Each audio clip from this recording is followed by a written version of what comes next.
Durante 40 años guardé una cinta de video que casi destruyó a mi familia. Yo estaba segura de que mi propio padre le estaba haciendo algo terrible a mi hija todas las madrugadas. La verdad que descubrí en esa cinta me hizo caer de rodillas, pidiendo perdón. Hola mis queridos, mi nombre es Vanessa, tengo 87 años y vivo aquí en Aguascalientes, en una casita sencilla que queda cerquita de la plaza principal.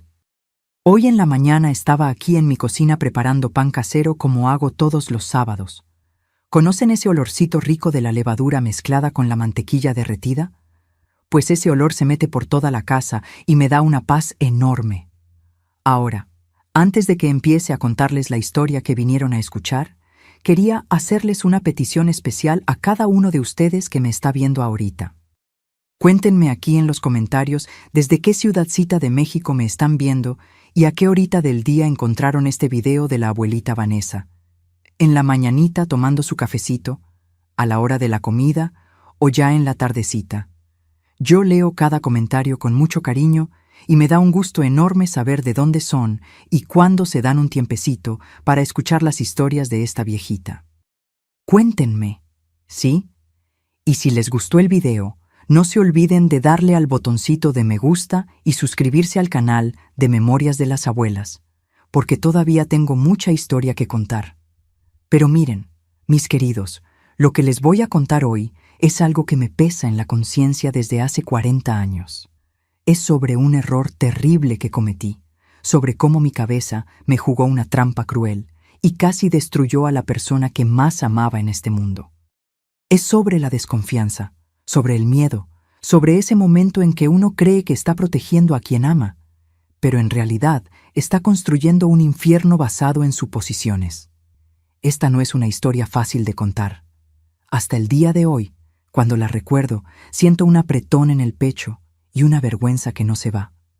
Pero necesito compartirla con ustedes, porque tal vez alguien por ahí esté cometiendo el mismo error que yo cometí. Tal vez alguien esté mirando una situación con los ojos del miedo y no con los ojos del amor. Entonces, agarre su cafecito de olla, su tecito de canela, póngase cómodo y venga conmigo en este viaje de vuelta a los años 80, cuando casi cometí la mayor injusticia de mi vida.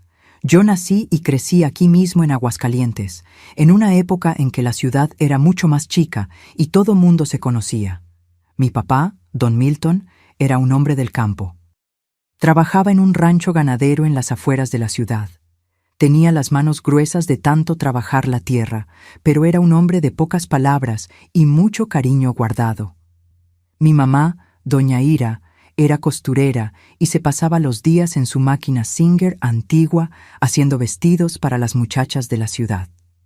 Vivíamos en una casa de adobe sencilla, con 3 cuartitos chicos y una cocina grande, donde pasaba toda la vida de la familia. Yo era la más chica de 4 hermanos. Estaban Baldomiro, Neusa y Odete, todos mayores que yo. La Neusa y la Odete se casaron y se fueron a Guadalajara cuando yo todavía era niña, buscando una vida mejor en la ciudad grande. El Baldomiro se quedó aquí ayudando a mi papá en la labor. Recuerdo la infancia como un tiempo sencillo y bonito. Jugábamos en las calles de terracería, remontábamos papalotes los días de viento, jugábamos a la pelota debajo de los árboles. Mi mamá hacía un arroz rojo con carne deshebrada que era una delicia, y todos los domingos había mole de pollo en la comida. El olor de la gallina cocinándose con bastante ajo y cebolla se metía por toda la casa. Mi papá llegaba del trabajo siempre al atardecer, cansado, con la ropa sucia de tierra roja, pero siempre tenía un abrazo para cada uno de nosotros. Era de esos hombres que no decían mucho «te quiero», pero mostraban el amor de otras formas, componiendo nuestros juguetes rotos, trayendo frutas de la huerta del rancho, enseñándole a Baldomiro a hacer trampas para atrapar pajaritos sin lastimarlos. Mi mamá era más cariñosa con las palabras. Ella cantaba mientras costuraba, canciones viejitas de la radio, y siempre tenía una historia que contar antes de dormir. Contaba sobre la Llorona, sobre los nahuales, sobre los chaneques que hacían travesuras en el monte. Nos daba miedo, pero nos encantaba. Yo estudié en la Escuela Federal del Centro. Caminaba casi media hora todos los días para llegar. Usaba esos uniformes con la falda tableada y la blusa blanca, zapato negro bien boleado. No era una alumna brillante, pero le echaba ganas. Me gustaban especialmente las clases de español porque la maestra, doña Clarita, nos leía poesías. Cuando cumplí 17 años, conocí a Roberto en un baile de la parroquia. Él era de Zacatecas. Había venido a Aguascalientes a trabajar en una ferretería. Era un muchacho guapo, de ojos claros, y bailaba muy bien. Empezamos a andar de novios con la bendición de mis papás, y un año después, cuando cumplí 18, nos casamos en una ceremonia sencilla en la parroquia del centro. Fue una boda bonita, chiquita, solo familia y amigos cercanos. Usé el vestido que mi mamá cosió especialmente para mí, todo de encaje blanco. Mi papá lloró a la hora de llevarme al altar. Fue la primera vez que vi lágrimas en esos ojos cansados de hombre del campo. Roberto era un buen hombre, trabajador, dedicado. Rentamos una casita chica al principio, pero con el tiempo logramos comprar una propiedad más grande, una casa vieja de cantera, con varios cuartos. Teníamos planes de llenar esa casa de hijos, de risas, de vida. Y entonces, 3 años después del casamiento, nació la Vía. Mi hija llegó un día de llovizna en mayo de 1961. Fue un parto difícil, tardado, pero cuando la vi tan chiquita y rosadita, pensé que mi corazón iba a reventar de amor. Roberto lloró de la emoción, dijo que nunca había visto nada tan bonito, pero conforme fueron pasando los meses, empezamos a notar que la Vía era diferente. No nos miraba a los ojos, no respondía cuando le llamábamos por su nombre. No intentaba gatear cuando otros niños de la misma edad ya caminaban. La llevamos con doctores, con especialistas a Guadalajara, y nadie sabía explicar bien. Unos decían que era retraso mental, otros hablaban de esquizofrenia infantil, términos que ni entendíamos bien. La Vía creció de cuerpo, pero su mente se quedó atrapada en un mundo particular, en un lugar donde nosotros no podíamos llegar. Era hermosa, tenía el cabello castaño lacio y largo, ojos grandes y expresivos, pero vivía en un silencio profundo. No decía ni una sola palabra. Mis papás nos ayudaban mucho. Mi mamá venía todos los días a hacerme compañía, a ayudar con los cuidados de la Vía. Mi papá también nos apoyaba cuando podía, a pesar del trabajo pesado. Y así fuimos viviendo, día tras día, aprendiendo a lidiar con una realidad que nunca habíamos imaginado. La Vía creció siendo una muchacha dulce, a pesar de las dificultades. Tenía sus manías, le gustaba organizar los lápices de colores por tonalidad, se pasaba horas mirando las sombras que la luz del sol hacía en la pared, se mecía para adelante y para atrás cuando estaba inquieta. Aprendimos a entender ese lenguaje silencioso de ella, a leer en las expresiones de su cara lo que necesitaba. Cuando la Vía tenía 15 años, en 1976, mi mamá falleció de repente. Un infarto fulminante mientras costuraba en su máquina. Fue un dolor inmenso para todos, especialmente para mi papá. Tenían más de 40 años de casados. Vi a don Milton consumirse de tristeza, perder el brillo en los ojos, andar por la casa como un fantasma. 2 años después, cuando la Vía tenía 17 y yo andaba en los 39, mi papá vendió su casita y se vino a vivir con nosotros. Tenía 70 años, ya no aguantaba vivir solo con los recuerdos. La casa grande que teníamos lo acomodaba bien. Le tocó un cuarto al fondo, cerca de la cocina. Al principio, fue bueno tener a mi papá cerca. Ayudaba en lo que podía, componía cosas descompuestas de la casa, cuidaba el patio, le hacía compañía a la Vía mientras Roberto y yo trabajábamos. La Vía, aun con todas sus limitaciones, disfrutaba su presencia. Se sentaban juntos en el sillón, ella jugando con los botones de la camisa de él callado, nomás dejándola hacer. Cuando la Vía cumplió 18 años en 1979, su cuerpo ya era de mujer adulta, pero su mente seguía tan infantil como siempre. Eso me daba pavor. Yo veía las miradas de algunos hombres en la calle, miradas que me helaban la sangre. Ella era bonita, tenía un cuerpo desarrollado, pero no tenía ninguna noción de peligro, de malicia, de nada. Fue también en esa época que cambiamos al inicio de los años 80. Roberto había conseguido un mejor empleo en una fábrica de implementos agrícolas y teníamos una vida más cómoda. Compramos una televisión a color grande, una videocasetera, esos aparatos enormes que eran el lujo de la época, y hasta logramos mejorar la casa poniéndole piso nuevo y pintando las paredes. La rutina de la Vía era sagrada. Se despertaba, tomaba su café con leche, se quedaba en la sala con los mismos juguetes de siempre. Unos muñequitos de peluche, lápices de colores, un rompecabezas sencillo. Comía a la misma hora todos los días, se bañaba en la tarde, cenaba temprano y se dormía siempre a las 9 de la noche. Cualquier cambio en esa rutina la ponía muy inquieta. Pero a mediados de 1980, cuando la Vía tenía 19 años, algo empezó a cambiar. Las noches, que antes eran tranquilas, se volvieron un tormento. La Vía empezó a despertarse de madrugada con crisis terribles, gritos ahogados, sonidos de golpes contra la cabecera de la cama, gemidos de miedo. Yo corría a su cuarto y la encontraba sentada en la cama, meciéndose violentamente, con los ojos bien abiertos de pavor, apuntando hacia los rincones oscuros del cuarto. Ella no podía explicar lo que veía, lo que sentía. Solo señalaba y gritaba ese grito mudo de ella, con la boca abierta pero sin voz. Yo la abrazaba, trataba de calmarla, pero nada funcionaba. Roberto también se despertaba. Nos quedábamos ahí desamparados, viendo a nuestra hija en pánico, sin poder ayudar. Y fue ahí cuando empecé a notar un patrón extraño. Todas las noches, siempre alrededor de las 3 de la mañana, yo oía pasos en el pasillo. Pasos pesados, lentos, arrastrados. Era mi papá. Yo veía por la rendija de la puerta de mi cuarto la sombra de él pasando, caminando hacia el cuarto de la Vía. Al principio, pensé que iba a ayudar, como cualquier abuelo lo haría. Pero entonces noté algo que me dejó inquieta.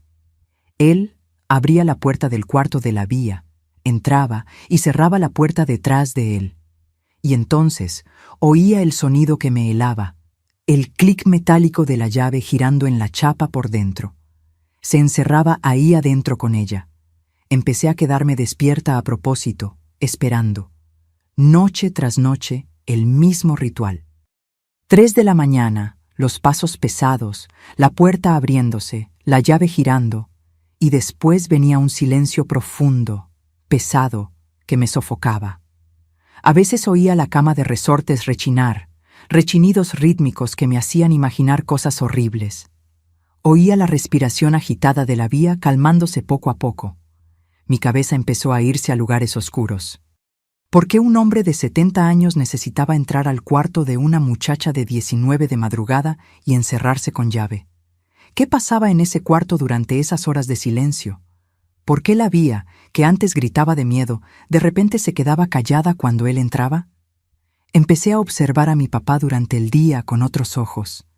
Veía cuando le hacía cariño en el cabello a la Vía, cuando le ponía la mano en el hombro, cuando se quedaban mucho tiempo juntos en la sala. Gestos que antes me parecían inocentes, ahora me parecían siniestros, cargados de intenciones sucias. Sentía náuseas cuando veía a mi papá sonreírle a la Vía. Sentía rabia, asco, desesperación, pero al mismo tiempo una parte de mí no quería creerlo. Era mi papá, el hombre que me crió, que nunca le había hecho daño a nadie, que lloró el día de mi boda. ¿Cómo podía yo siquiera pensar algo así? Pero las noches continuaban. El patrón se repetía con una puntualidad cruel. 3 de la mañana, pasos, puerta, llave, silencio. Y mi cordura se iba deshaciendo poco a poco, carcomida por la duda y el miedo. Llegué a un punto en que ya no aguantaba vivir en esa incertidumbre. Me despertaba todos los días sintiéndome sucia, culpable por estar sospechando de mi propio padre, pero al mismo tiempo aterrada con lo que podría estar pasando. Miraba a la Vía durante el día, buscando señales, marcas, cualquier cosa que confirmara o negara lo que yo temía. Pero ella seguía igual, en su mundito particular, ajena a todo. Empecé a poner atención en cada detalle. Observaba si la vía se encogía cuando mi papá se acercaba, si evitaba su mirada, si mostraba miedo o incomodidad. Pero no. Ella seguía tranquila en su presencia. A veces hasta extendía la mano para agarrar los dedos de él cuando pasaba cerca. Eso me confundía todavía más. ¿Será que yo me estaba volviendo loca? ¿Será que estaba viendo cosas que no existían? Pero, ¿y esos pasos nocturnos? ¿Y esa puerta con llave? ¿Y esos sonidos extraños que venían del cuarto? Empecé a tener insomnio. Me quedaba acostada en la cama, mirando al techo, contando las grietas de la pintura, esperando a que dieran las 3 de la mañana. Mi cuerpo entero se tensaba cuando oía el reloj dar las 3 campanadas. Sabía que en cualquier momento vendrían los pasos. Y venían, siempre venían, puntualmente, como un ritual macabro que se repetía todas las noches. Yo me quedaba ahí paralizada en la cama, oyendo cada rechinido del piso de madera, cada movimiento en el pasillo. Imaginaba a mi papá caminando despacito, acercándose a la puerta de la vía, abriendo, entrando, echando llave. Lo que más me atormentaba era el silencio que venía después. Un silencio denso, pesado, que parecía gritar cosas horribles en mi cabeza. Yo me quedaba imaginando, creando escenas terribles en mi mente. Trataba de no pensar, pero era imposible. Las imágenes venían solas, me sofocaban, me hacían querer gritar. Durante el día, evitaba quedarme a solas con mi papá. Buscaba pretextos para salir cuando él estaba o me encerraba en mi cuarto. Ya no podía verlo a los ojos sin sentir esa mezcla de asco y tristeza. Mi propio padre, el hombre que yo amaba. ¿Cómo habíamos llegado a esto? Roberto notaba que algo andaba mal conmigo. Me preguntaba si estaba enferma, si necesitaba ir al doctor. Yo le decía que era solo cansancio, estrés, pero él sabía que era más que eso. Veía en sus ojos la preocupación creciendo. Una tarde, mientras lavaba los trastes en la cocina, mi papá entró. La Vía estaba en la sala jugando con sus lápices de colores. Mi papá se sirvió un vaso de agua y se quedó ahí parado, mirándome. «Vanessa», dijo con esa voz calmada de él, «estás rara, te estás alejando de mí». ¿Hice algo que te molestó? Sentí que se me apretaba el corazón. Miré a ese hombre de 70 años, de cabellos blancos, de manos temblorosas. Quería gritarle. Quería preguntarle qué hacía en el cuarto de la Vía todas las noches. Quería sacudirlo y exigirle la verdad, pero las palabras no me salían. Me quedé ahí con las manos mojadas de agua jabonosa, temblando. «No, papá», mentí. «No hiciste nada. Solo estoy cansada». Él se me quedó viendo por unos segundos más, como si tratara de leerme el alma, y luego salió de la cocina. Lo oí llamar a la Vía. Los dos se fueron a sentar al sillón de la sala, y yo ahí, sola en la cocina, llorando en silencio, con las manos metidas en el fregadero. Fue esa noche que agarré valor. Esperé a que Roberto llegara del trabajo. Entró por la puerta sudado, cansado de un día entero en la fábrica. Preparé la cena en silencio. Mi papá cenó con nosotros, platicó sobre su día, sobre las noticias que había visto en la televisión. La Vía comió callada, como siempre. Yo apenas podía tragar la comida. Tenía un nudo en la garganta. Después de que la Vía se fue a dormir y mi papá se retiró a su cuarto, me senté con Roberto en la mesa de la cocina. Las manos de él estaban manchadas de grasa. Acababa de andarle moviendo algo al carro. Miré esas manos fuertes, trabajadoras, y respiré hondo. «Roberto», empecé, con la voz débil, temblorosa. «Necesito contarte algo y necesitas escucharme hasta el final antes de reaccionar». Él me miró con esos ojos claros, preocupado, puso su mano sobre la mía. «¿Qué pasó, Vanessa? Me estás asustando». Y entonces le conté. Le conté todo sobre las noches en vela, sobre los pasos en el pasillo, sobre mi papá entrando al cuarto de la Vía a las 3 de la mañana, sobre la puerta con llave por dentro, sobre los sonidos que yo oía, la cama rechinando, la respiración de la Vía cambiando, sobre cómo yo tenía miedo, tanto miedo de lo que podría estar pasando. Vi el rostro de Roberto cambiar conforme yo hablaba. Primero la confusión tratando de entender, después la comprensión empezando a aparecer en sus ojos. Y por último la rabia, una rabia que yo nunca le había visto. Las venas del cuello se le saltaron, la cara se le puso roja. Se levantó de la silla con tanta fuerza que la tiró para atrás, pegando contra el piso con un estruendo. «Ese hijo de...» empezó, pero no terminó. Respiraba pesado, las manos cerradas en puños. «Voy ahorita mismo y lo mato. Voy a agarrar a ese viejo desgraciado». Y empezó a caminar hacia el pasillo, pero yo brinqué de la silla y le agarré el brazo. «No», grité bajito, tratando de no despertar a nadie. «Roberto, espera, no podemos hacer esto». Él se volteó hacia mí, los ojos llenos de lágrimas de rabia. «¿Cómo que no, Vanessa? Acabas de decirme que ese hombre está con nuestra hija». Apenas podía decir las palabras. «Lo sé», lloré agarrándolo con fuerza. «Lo sé. Pero, ¿y si estamos equivocados? ¿Y si yo solo oí mal, vi mal? Si lo acusamos sin tener certeza y no es nada, don Milton se muere del disgusto. Destruimos a un hombre inocente». Roberto respiró hondo varias veces, tratando de controlarse. Se pasó las manos por el cabello, por la cara. «Entonces, ¿qué hacemos? ¿Lo dejamos seguir? ¿Nos hacemos de la vista gorda?» «No», respondí, la idea ya formándose en mi cabeza. «Descubrimos la verdad. Necesitamos ver con nuestros propios ojos lo que pasa en ese cuarto. Solo así vamos a tener la certeza». Nos quedamos despiertos hasta la madrugada esa noche, platicando quedito en la cocina, planeando. La angustia era tanta que me dolía el estómago. ¿Cómo habíamos llegado a este punto? ¿Cómo estábamos planeando espiar a mi propio padre porque sospechábamos lo peor? Roberto tenía una idea.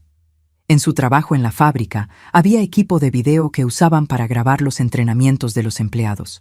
Era un sistema grande, una cámara conectada a una videocasetera que grababa en cintas VHS. «Puedo pedirlo prestado el fin de semana», dijo. «Digo que es para grabar un cumpleaños». La idea me puso la piel chinita. Íbamos a grabar, íbamos a tener pruebas. Ya no iba a ser solo mi palabra, mi percepción. Iba a ser real, registrado, imposible de negar. Sentí miedo y alivio al mismo tiempo. «¿Y cómo escondemos la cámara?», pregunté. «Es muy grande. Se va a dar cuenta». Roberto pensó un momento, mirando a los lados, como buscando inspiración. Sus ojos se detuvieron en la sala, donde la Vía había dejado sus juguetes regados. Y ahí, en el mueble, estaba el oso de peluche gigante. Era un muñeco café enorme, casi del tamaño de un niño, que mi mamá le había regalado a la Vía años atrás. Se quedaba en la repisa de su cuarto, siempre en la misma posición, como parte de la decoración. La Vía casi no lo tocaba. Era muy grande, muy pesado. «Ahí», Roberto señaló. «Escondemos la cámara dentro del oso». Miré al muñeco de peluche y un escalofrío me recorrió la espalda. Parecía algo profano de alguna manera. Ese regalo de mi mamá, que había bordado el nombre de la Vía en la patita del oso, ahora iba a ser usado para esto. Pero no había otro modo. Asentí con la cabeza en silencio. El plan estaba hecho. Ahora solo era cuestión de esperar el fin de semana, cuando mi papá acostumbraba salir a hacer sus mandados al centro. Los días hasta entonces fueron una tortura. Cada mañana me despertaba con ese peso en el pecho. Cada noche oía los mismos pasos, la misma puerta cerrándose con llave, los mismos sonidos, y cada vez se hacía más difícil fingir normalidad. Miraba a mi papá tomando café y pensaba, ¿será que de verdad es cierto?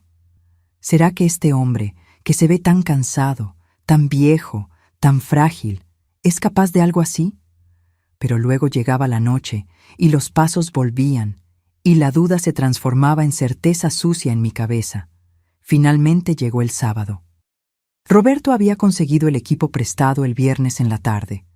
Escondió todo en la cajuela del carro para que mi papá no viera. En la mañana, después del café, mi papá anunció que iba al centro a hacer unos pendientes. Iba a tardar unas horas. Apenas cruzó la puerta, los dos corrimos al carro. El equipo era pesado. Una cámara grande, del tamaño de una sandía, toda negra, con botones y un lente enorme. Un cable grueso, parecido a esos de teléfono, pero mucho más grande y pesado. Y la videocasetera, una caja negra y gris con botones rojos y luces que parpadeaban. Llevamos todo adentro, al cuarto de la Bea. Ella estaba en la sala, entretenida con los lápices de colores, ni se dio cuenta del movimiento. Cerramos la puerta del cuarto con llave y empezamos a trabajar. Agarré el oso de la repisa. Era más pesado de lo que recordaba. El peluche café estaba descolorido en algunas partes, las costuras un poco flojas con el tiempo. Vi el nombre Bea bordado en hilo rosa en la patita.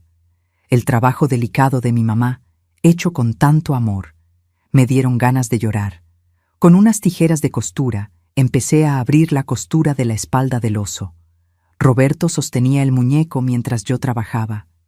El hilo era grueso, resistente. Tuve que cortar despacio, con cuidado de no rasgar el peluche. Cuando finalmente abrí un agujero lo suficientemente grande, empezamos a sacar el relleno. Era espuma amarilla en pedazos grandes y chicos. Fuimos sacando y sacando, haciendo una pila en el piso. El oso se iba quedando flácido, vacío, como un fantasma de sí mismo. Necesitábamos espacio para que la cámara cupiera ahí adentro. Roberto agarró la cámara y trató de meterla. No cupo. Sacamos más relleno. Lo intentamos de nuevo, todavía apretado. Sacamos casi todo, dejando solo una capa delgada a los lados para que el oso no quedara completamente aguado. Finalmente, la cámara cupo. Roberto la posicionó con cuidado, el lente apuntando hacia el frente. Hicimos un agujerito en el ojo de plástico del oso, uno de esos ojos de botón negro que tenía un circulito blanco en medio. Con una aguja de costura gruesa, perforamos y lo fuimos agrandando hasta que el lente de la cámara pudiera ver a través de él. Ahora venía la parte más difícil, el cable. Era grueso, rígido, negro. Salía de la parte de atrás de la cámara y tenía que llegar hasta el ropero, donde íbamos a esconder la videocasetera. Medía como 5 metros de largo. Pasamos el cable por debajo del tapete del cuarto. El tapete era de esos peludos antiguos que cubría casi todo el piso. Levantamos la orilla cerca de la repisa, pasamos el cable por abajo, lo fuimos extendiendo hacia el ropero. El cable hacía bulto, pero si uno pisaba encima del tapete, quedaba más o menos disimulado. Al llegar al ropero, un mueble enorme de madera oscura con puertas pesadas, lo abrimos y empezamos a hacer espacio adentro. La Bea tenía poca ropa, así que había bastante espacio vacío. Quitamos unos ganchos, empujamos vestidos y blusas a un lado, abriendo un hueco al fondo. Ahí pusimos la videocasetera. Era una máquina grande con botones al frente: play, stop, rec, pause, rewind. Roberto conectó el cable de la cámara en la entrada correcta, agarró una cinta VHS virgen de esas que venían en cajas de cartón con 6 horas de grabación y la metió en la máquina. Probamos. Roberto apretó el botón de power. La máquina hizo un ruido, un zumbido bajo y constante, como un motorcito chico. Se calentaba, se podía sentir el calor saliendo de ella. ¿Eso va a hacer ruido toda la noche?, pregunté preocupada. ¿Y si mi papá lo oye? Roberto negó con la cabeza. En la noche, con la puerta del ropero cerrada y la ropa alrededor, se amortigua. Y él anda medio sordo de un oído, no se va a dar cuenta. Regresamos a la repisa. El oso estaba ahí, flácido, pero con la cámara adentro. Roberto lo puso en la posición exacta donde siempre había estado, sentado, recargado en la pared, de frente al cuarto. Ajustó el ángulo con cuidado. Miró por la rendija del ojo del oso, verificando lo que la cámara estaba captando. ¿Alcanza toda la cama?, pregunté. Sí, respondió. Alcanza la cama, la puerta, casi todo el cuarto. Si pasa algo, va a quedar grabado. Cosí la parte de atrás del oso de nuevo, cerrando la abertura. No quedó perfecto. La costura estaba irregular, el oso más flácido que antes, pero de lejos, en la repisa, nadie iba a notar. Probamos todo una vez más. Roberto fue hasta la videocasetera. Apretó rec. La lucecita roja se prendió, regresó, se paró frente al oso, saludó con la mano. Después fuimos al ropero, rebobinamos la cinta y la vimos. Ahí estaba él, en la pantallita, en blanco y negro, saludando. La imagen era granulada, oscura, pero se alcanzaba a ver. «Está funcionando», dijo. Y yo no sabía si sentirme aliviada o aterrada. Borramos todo. Acomodamos el cuarto exactamente como estaba antes. Nos llevamos el relleno que había sobrado del oso y lo escondimos en una bolsa de plástico al fondo de nuestro ropero. Reacomodamos el tapete perfecto. Verificamos que el cable no se viera. Salimos del cuarto sudados, cansados, con las manos temblando. La Vía seguía en la sala, ajena a todo, organizando los lápices de colores por tonalidad, como siempre hacía. La miré y pensé, estamos haciendo esto por ti, para protegerte, para estar seguros. Cuando mi papá regresó del centro, ya era tarde. Trajo pan recién hecho de la panadería, unas frutas. Cenamos en un silencio pesado. Yo apenas podía mirarlo a la cara. Roberto también estaba tenso. Comía mecánicamente, con la mandíbula apretada. Llegó la noche. La Vía se fue a dormir a su hora de siempre, a las 9. La acostamos, le dimos las buenas noches. Miré al oso en la repisa. Ahí estaba, con su ojo de cámara escondida, esperando. Miré el ropero. Ahí adentro, la videocasetera, lista para grabar. Antes de salir del cuarto, pasé por el ropero. Lo abrí despacio, metí la mano entre la ropa, encontré la máquina. Mis dedos temblaban tanto que casi no podía apretar el botón, pero finalmente encontré el botón rojo. Rec. Lo apreté. Sentí la máquina vibrar levemente. La lucecita roja empezó a parpadear ahí al fondo entre los vestidos. Estaba grabando. Cerré el ropero con cuidado. Acomodé la ropa para esconder cualquier luz que pudiera salirse. Salí del cuarto sin mirar atrás. Roberto ya estaba acostado cuando entré a nuestro cuarto. No nos desvestimos. Nos quedamos ahí vestidos, acostados encima de la cama, mirando al techo. El reloj de manecillas en el buró hacía un tic-tac bajito pero constante. Cada segundo parecía una eternidad. 10 de la noche, 10:30, 11. El silencio de la casa era opresivo. Yo oía mi propio corazón latir. Oía la respiración de Roberto a mi lado. 11:30. Medianoche. La madrugada se arrastraba pesada, sofocante. 1 de la mañana. Mi boca estaba seca. Quise levantarme a tomar agua, pero me daba miedo hacer ruido, romper ese silencio de vigilia. 1:30. 2. Roberto me agarró la mano. Nuestras palmas estaban sudadas. 2:30. Mi cuerpo entero estaba tenso. Cada músculo me dolía de tan apretado. 2:40. 2:50. Y entonces llegó. 3 de la mañana. El reloj sonó 3 veces, suave pero implacable. Y vinieron los pasos. Pesados, lentos, arrastrados por el pasillo. Sentí a Roberto ponerse rígido a mi lado. Le apreté la mano con fuerza, los pasos acercándose, deteniéndose frente a la puerta de la vía, el rechinido de la puerta abriéndose y entonces ese sonido que me ponía la piel chinita todas las noches, el clic metálico de la llave girando en la chapa. Con llave. Él estaba ahí adentro, encerrado con ella, y esta vez estaba siendo grabado. La cámara escondida en el oso estaba registrando todo. Finalmente tendríamos la verdad. Finalmente sabríamos. Nos quedamos ahí acostados en la oscuridad, en silencio. ¿Qué hacer ahora? Esperar. Solo esperar. Dejar que la máquina grabara. Dejar que la verdad se revelara sola en esa cinta. Oí sonidos que venían del cuarto, amortiguados, distantes, pero ahí, la cama rechinando. Ese rechinido rítmico que yo había escuchado tantas veces. Mi estómago se revolvió. Sentí la bilis subiéndome por la garganta. Roberto me apretó la mano tan fuerte que me dolió, pero no me quejé. El dolor físico era bienvenido comparado con el dolor que sentía por dentro. ¿Cuánto tiempo pasó? No sé. Podían haber sido 20 minutos o 2 horas. El tiempo había perdido significado. Yo solo me quedaba ahí oyendo, imaginando lo que estaba pasando, lo que la cámara estaba capturando. Y entonces, finalmente, el silencio.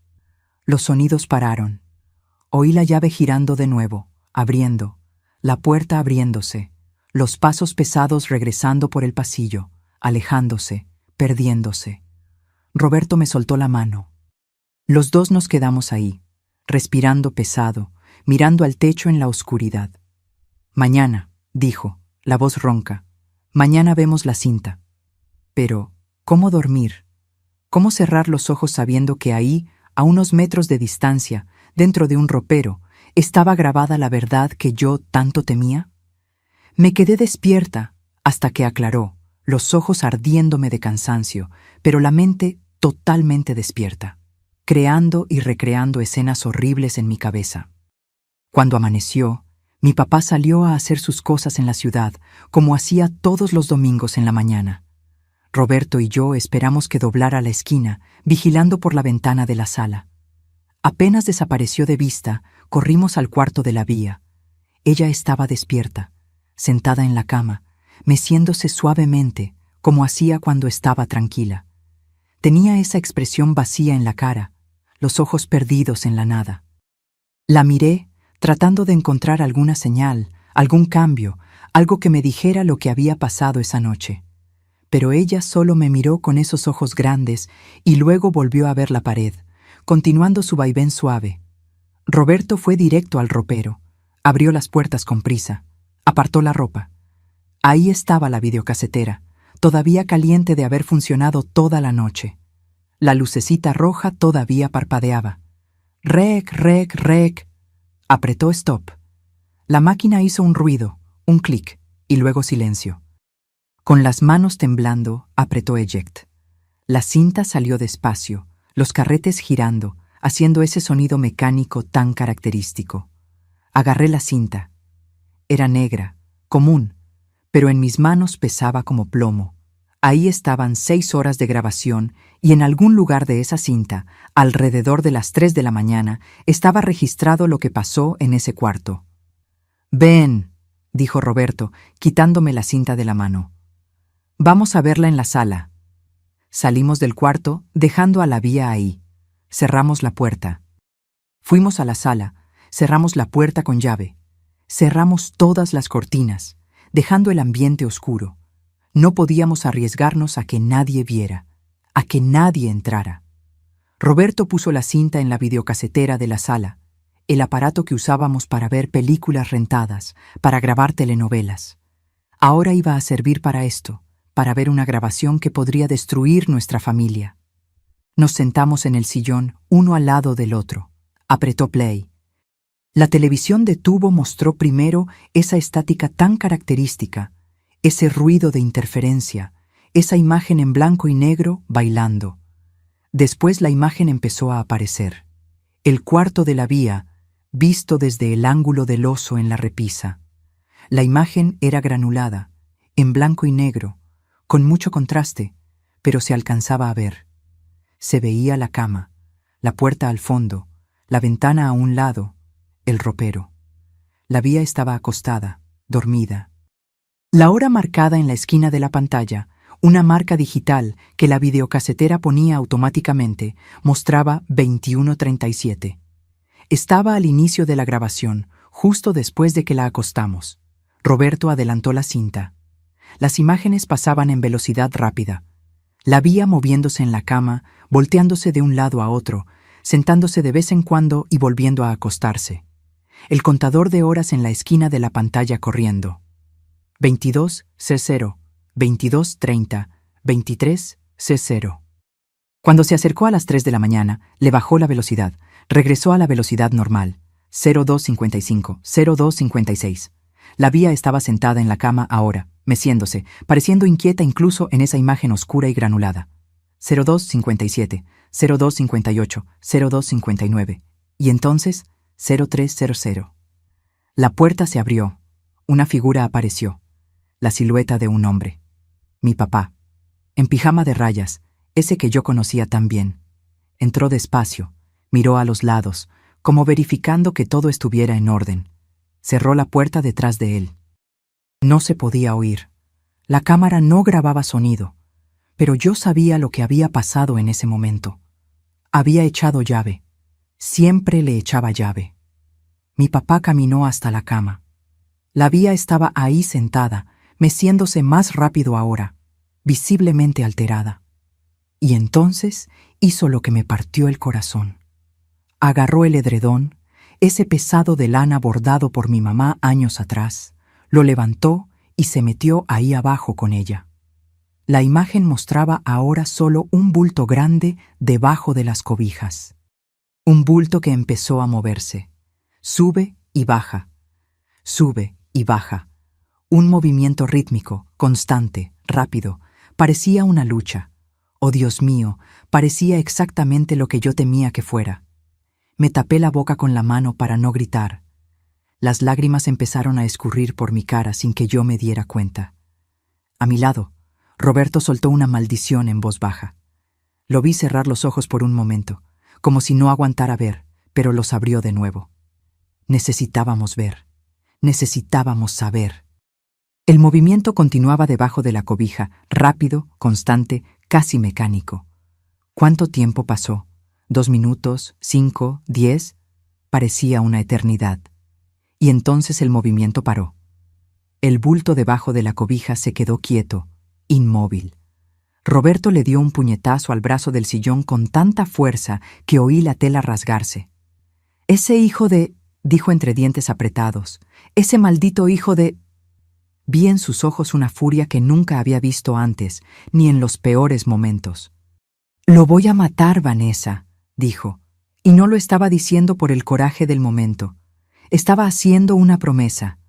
Hoy en la noche, cuando entre a ese cuarto otra vez, yo voy a estar esperando y voy a acabar con él. Rebobinamos la cinta. La vimos de nuevo. Necesitábamos estar absolutamente seguros antes de hacer cualquier cosa. La escena se repitió. Mi papá entrando, agarrando la cobija, metiéndose debajo, los movimientos rítmicos. Pausé la imagen en un punto donde se alcanzaba a ver su silueta ahí abajo con la Vía. Nos quedamos mirando esa imagen congelada en la pantalla. La prueba, la maldita prueba que yo tanto había querido y que ahora me hacía querer morirme. Lloré. Lloré como nunca había llorado en mi vida. No era solo tristeza, era asco, era rabia, era vergüenza, era odio, era un dolor físico en el pecho que me sofocaba, que me hacía doblarme en el sillón, abrazándome el vientre, sollozando sin poder parar. ¿Cómo? ¿Cómo mi propio padre era capaz de algo así? El hombre que me crió, que me enseñó a andar en bicicleta, que lloró en mi boda, que había trabajado toda la vida honradamente. ¿Cómo ese hombre se había transformado en esto? En un... Ni podía pensar la palabra. Recordé todas las veces que vi a mi papá con la Vía, haciéndole cariño en el cabello, agarrándole la mano, sentado en el sillón a su lado, y ahora todos esos recuerdos estaban contaminados, podridos, destruidos. Todo lo que yo creía que era amor de abuelo y nieta, ahora parecía siniestro, repugnante. Roberto quiso llamar a la policía de inmediato, quiso agarrar la cinta e ir directo a la delegación, levantar la denuncia, meter a ese hombre en la cárcel donde merecía estar. Pero yo lo detuve. ¿Y si lo niega?, pregunté entre las lágrimas. Roberto, la imagen es mala, está oscura. No se alcanza a ver con claridad lo que está pasando debajo de esa cobija.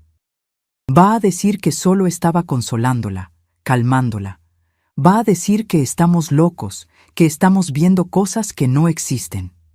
Roberto me miró como si yo me hubiera vuelto loca. Vanessa, lo acabamos de ver. Está grabado. Sé lo que vimos, respondí. Pero conoces a mi papá. Sabes cómo es de tranquilo, de convincente. Y la Vía no puede declarar, no puede confirmar nada. Va a ser nuestra palabra contra la de él. Y esa cinta muestra, pero no muestra todo, ¿entiendes? Me quedé mirando la imagen pausada en la pantalla. Ese bulto debajo de la cobija. ¿Qué era realmente lo que estaba pasando ahí? Yo creía que sabía, estaba tan segura, pero ¿Y si necesitábamos más? ¿Una prueba irrefutable? Necesitamos agarrarlo en flagrancia, dije, la decisión formándose en mi cabeza. Necesitamos ver con nuestros propios ojos, sin cámara, sin grabación, entrar en ese cuarto y agarrarlo haciéndolo. Ahí sí no tiene cómo negarlo. Roberto respiró hondo varias veces, tratando de controlar la rabia que quería explotar. Se pasó las manos por el cabello, por la cara, caminó de un lado a otro de la sala. Está bien, dijo finalmente. Hoy en la noche. Esperamos a que entre. Esperamos unos minutos y entonces entramos a ese cuarto. Y te juro por Dios, Vanessa, si veo lo que creo que voy a ver... No terminó la frase. No necesitaba. Yo sabía lo que estaba pensando. Y una parte de mí, la parte oscura que la rabia y el asco habían creado, estaba de acuerdo. Si era verdad, si realmente era lo que parecía, mi padre merecía todo lo que le viniera. Pasamos el día entero en ese estado de tensión insoportable. Guardamos la cinta en un lugar seguro, escondida entre libros en una repisa alta, donde mi papá nunca se metía. Tratamos de actuar normal, pero era imposible. Comimos en un silencio pesado. Mi papá trató de platicar, preguntó si estaba todo bien, dijo que Roberto y yo parecíamos enfermos. Solo estamos cansados, papá. Mentí una vez más, sintiendo la bilis subirme. ¿Cómo tenía el cinismo de sentarse ahí, de fingir que era un hombre normal, un abuelo normal? La Vía comió en su silencio de siempre, completamente ajena a la tormenta que se formaba a su alrededor. La miré y pensé, tú ni sabes, hija, ni sabes lo que está pasando. Y tal vez es mejor así. En la tarde, mientras la Vía estaba en la sala y mi papá dormía la siesta, Roberto salió. Regresó 1 hora después. Cuando entramos a nuestro cuarto y él cerró la puerta, vi que había traído una llave de cruz, esa herramienta pesada de metal que se usa para cambiar las llantas del carro. 2 kilos de fierro macizo. Con esto lo voy a recibir esta noche, dijo Roberto, sopesando la herramienta en la mano. Si veo lo que creo que voy a ver. Guardó la llave de cruz debajo de nuestra cama, escondida pero al alcance de la mano. La noche cayó despacio, cruel en su inevitabilidad. Cenamos. La comida no tenía sabor. Era como masticar cartón. La Vía comió normal. Mi papá comentó sobre el clima, sobre las noticias que había visto en la televisión. Roberto y yo apenas respondíamos, solo asentíamos con la cabeza. A las 9 de la noche, acostamos a la Vía. Le di las buenas noches. Le besé la frente. Miré al oso en la repisa. La cámara seguía ahí dentro, pero ya no la necesitábamos. Hoy veríamos con nuestros propios ojos. Regresamos a nuestro cuarto. No nos desvestimos, nos quedamos acostados, vestidos, esperando. Roberto había puesto la llave de cruz al lado de la cama, al alcance de la mano. Nos quedamos ahí tensos, cada músculo del cuerpo apretado. 10 de la noche, 10:30. Mi papá todavía estaba despierto. Se oía la televisión de la sala prendida. 11. La tele se apagó. Pasos en el pasillo. Mi papá yéndose a su cuarto. La puerta de él cerrándose. 11:30. Medianoche. El silencio de la casa era absoluto. Solo se oía el tic-tac del reloj. 1 de la mañana. 2. Roberto estaba tenso como un resorte a punto de soltarse. Yo apenas podía respirar bien, mi corazón latiendo tan fuerte que parecía que se iba a salir del pecho. 2:30, 2:40, 2:50, 3 de la mañana. El reloj sonó. 1, 2, 3 campanadas suaves. Y vinieron los pasos. Pesados, lentos, arrastrados. Mi papá deteniéndose frente a la puerta de la Vía. La puerta abriéndose, el clic de la llave girando. Roberto se levantó de un brinco, agarró la llave de cruz de debajo de la cama. Yo lo seguí, todo mi cuerpo temblando. Caminamos por el pasillo a oscuras, nuestros corazones latiendo como tambores de guerra. Llegamos frente a la puerta cerrada con llave del cuarto de la Vía. Del otro lado, silencio por unos segundos. Y entonces esos sonidos, la cama rechinando. Ese movimiento que yo había oído tantas veces, que ahora estaba grabado en cinta y que ahora estaba sucediendo ahí mismo, a centímetros de distancia. Roberto me miró una última vez.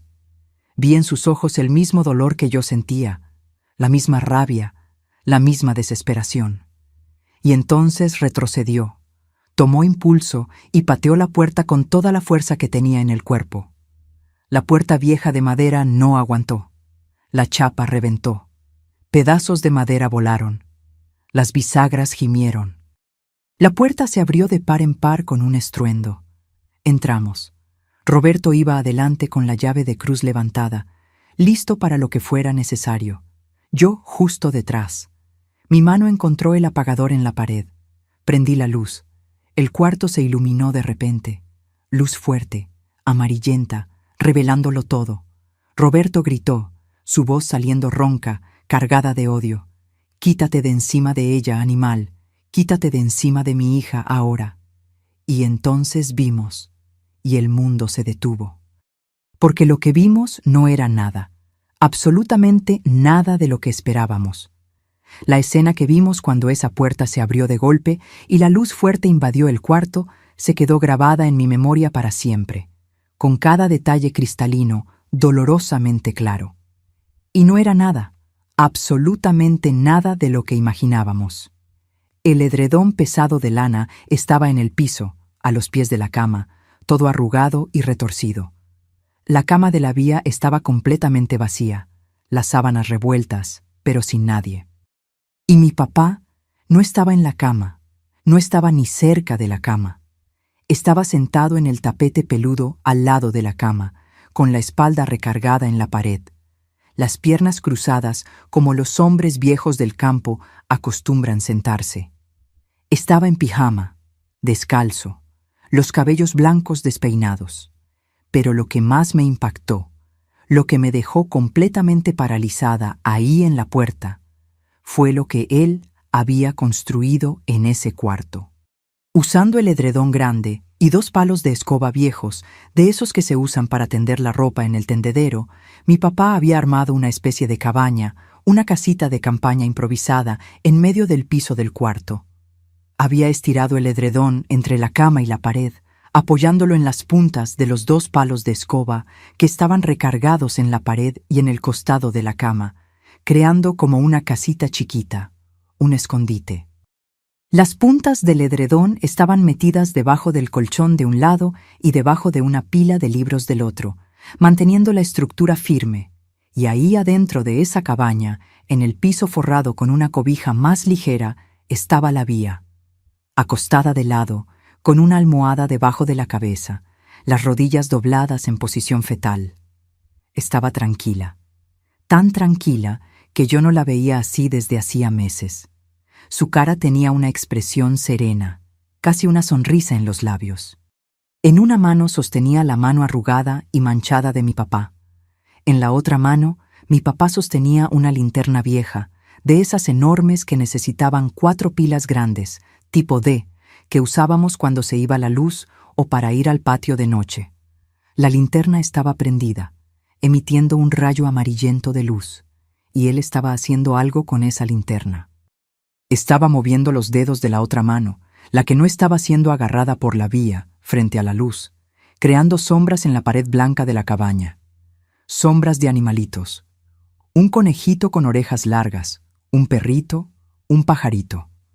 Cuando prendimos la luz fuerte del cuarto, invadiendo de golpe ese espacio, mi papá parpadeó varias veces, confundido y asustado por la invasión violenta. Nos miró a los 2 parados ahí en la puerta destrozada. Roberto con la llave de cruz todavía levantada, listo para atacar. Yo con las manos en la boca, lágrimas ya empezando a escurrir sin que me diera cuenta. Mi papá miró la puerta tumbada, a nosotros 2, a Roberto con la herramienta, y luego de vuelta a la cabaña, donde la vía empezaba a inquietarse con el ruido y la luz repentinos. Se puso el dedo en los labios en ese gesto universal de silencio. «Shh», susurró mi papá, la voz baja pero firme. «Apaguen esa luz fuerte. Van a espantar al coco otra vez». No nos movimos. Estábamos completamente paralizados, pegados al piso, tratando de procesar lo que nuestros ojos estaban viendo, tratando de entender, tratando de reconciliar lo que creíamos que sabíamos con la realidad que estaba ahí frente a nosotros. La Vía empezó a hacer un sonido de incomodidad, ese quejidito bajo que ella hacía cuando algo la molestaba. Mi papá soltó la linterna por un momento. Le acarició el cabello con delicadeza. «Está todo bien, Vía», dijo suave. «Son tu mamá y tu papá. Solo vinieron a dar las buenas noches otra vez». Nos miró con esos ojos cansados, profundos, llenos de una paciencia infinita que yo conocía desde niña. Y con la calma que solo él tenía, con esa serenidad de quien vive a su propio ritmo, empezó a explicar. «La Vía les tiene miedo a las sombras», dijo quedito, señalando con la barbilla hacia la ventana. Seguí su mirada. Afuera, a través de la cortina delgada de tela que dejaba pasar la luz del poste de la calle, yo podía ver claramente ahora las sombras de las ramas del árbol grande que estaba en la banqueta, meciéndose con el viento de la noche, creando formas extrañas y espantosas que bailaban en la pared del cuarto. Para ella, esas sombras no son solo sombras, son animales, monstruos. Ella no entiende que es solo luz y árbol. Roberto bajó la herramienta despacio, el brazo cayéndole a un lado del cuerpo, como si hubiera perdido toda la fuerza. Todavía no podía hablar, todavía trataba de procesar. Yo tampoco podía emitir sonido alguno, solo me quedaba ahí escuchando. Cuando las crisis de ella empezaron hace unas semanas, mi papá continuó, con la voz todavía baja para no espantar a la Vía. Me quedé despierto tratando de entender. Me puse a observar y noté que ella siempre miraba hacia ese rincón, siempre señalaba para allá. Noté que en las noches con menos viento, cuando los árboles se quedaban más quietos y las sombras eran menos, ella se ponía un poquito mejor. Se rascó la barba crecida. Entonces me acordé de tu mamá, de cómo ella les quitaba los miedos a ustedes cuando eran chiquitos. Intenté hacer lo mismo con la Vía. La primera noche que armé la cabaña, se calmó al instante. Fue mágico de ver. ¿Y las sombritas de animales?, preguntó Roberto. «Ah, eso lo aprendí de mi papá». Mi papá sonrió, un recuerdo bonito pasándole por la cara. «Tu abuelo, Vanessa, ¿te acuerdas de él? Él hacía eso conmigo cuando yo era chamaco y le tenía miedo a la oscuridad. Hacía sombra de perro, de conejo, de gallina. Yo me quedaba tan entretenido mirando que se me olvidaba el miedo. Me quedé ahí sentada, procesando todo.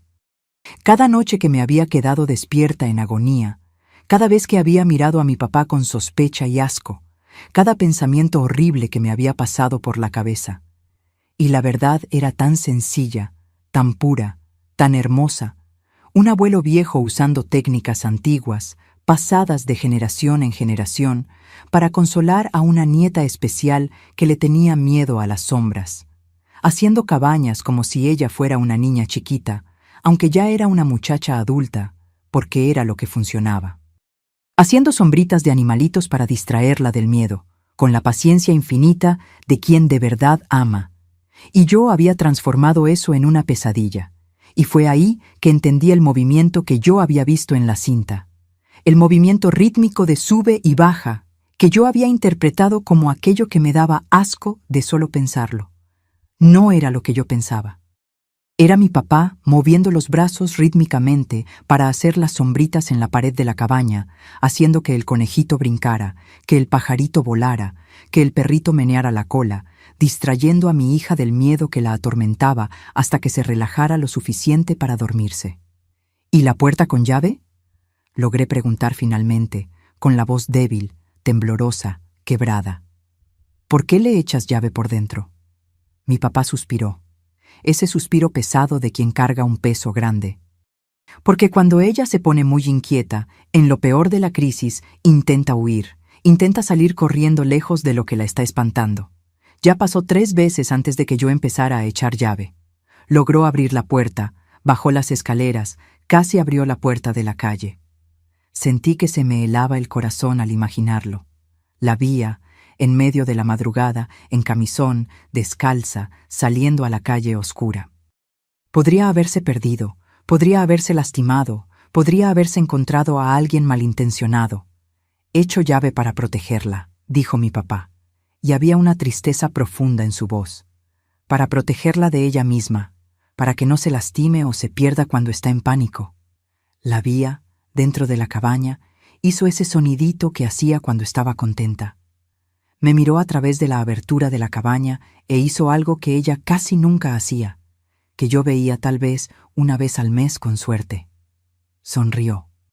Una sonrisa chiquita pero verdadera y dulce, y señaló con el dedo hacia la pared de la cabaña, donde la sombra de un conejito, hecha por la linterna del abuelito, movía sus orejas grandes.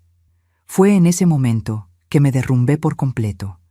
Las piernas se me doblaron y caí de rodillas ahí mismo en el piso de ese cuarto, todavía en la puerta, lágrimas escurriendo sin control.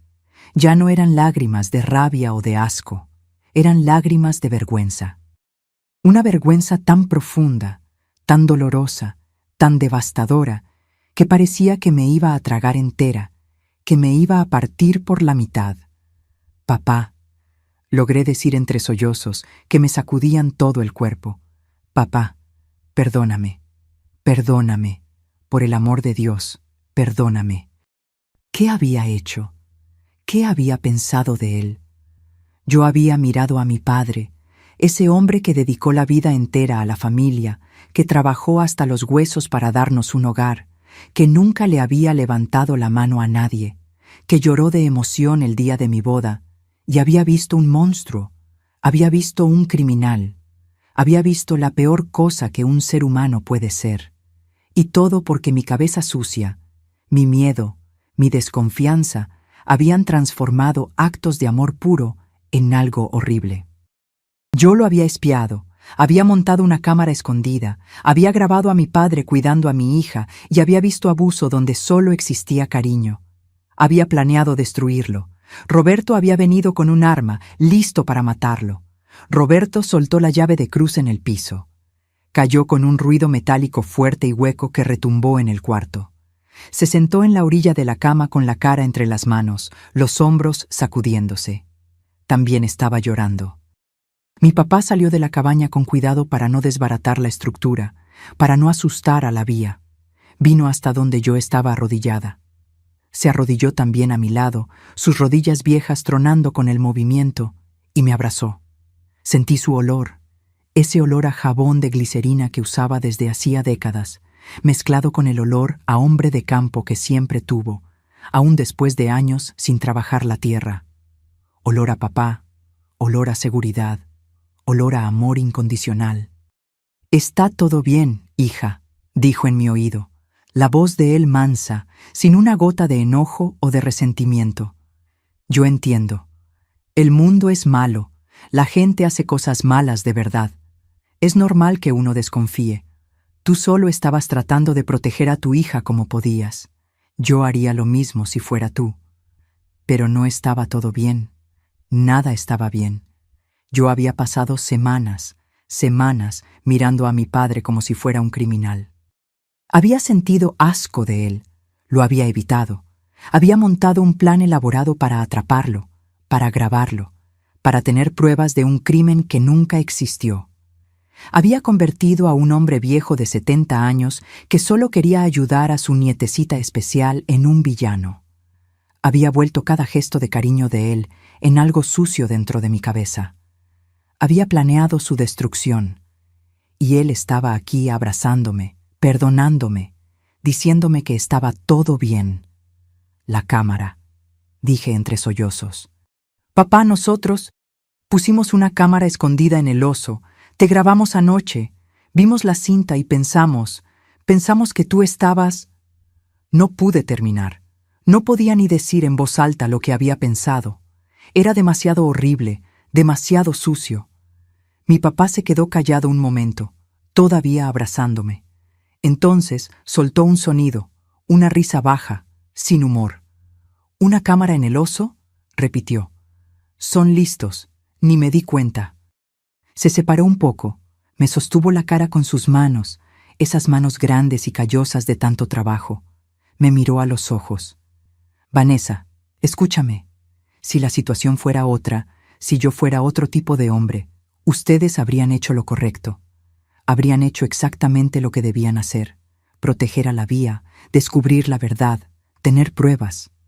Miró a Roberto, que seguía sentado en la cama, la cara roja y mojada. No los culpo ni tantito, la verdad, hasta me siento orgulloso.